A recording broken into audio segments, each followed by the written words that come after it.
Hello hi అండి, welcome to our channel. ఈరోజు EVS class 9th class అనమాట. ఒకసారి సెకండ్ లెసన్ అయితే చదువుతున్నానండి. ఫస్ట్ లెసన్ ఆల్రెడీ నేను చదివాను.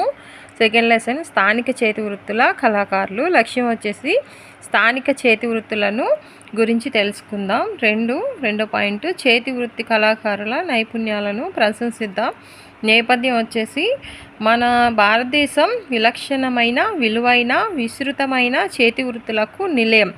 కుండలు చేయటం, చెక్కకు నగిషీలు చెక్కడం, రంగులద్ది చీరలు నేయడం, వివిధ రకాల డిజైన్లతో బంగారు వెండి ఆభరణాలను తయారు చేయటం, చీరలకు అద్దాలు చిమ్కీలు కుట్టి అందంగా తయారు చేయటం, బొమ్మలు చేయటం, glass painting, batik work, Kalamkari అద్దకం, బుట్టలు అల్లడం మొదలైనవి. వీటికి విశిష్టమైన నైపుణ్యత అవసరం. చేతి వృత్తులు ఎంతో నైపుణ్యంతో చేస్తున్నవి. మన రాష్ట్ర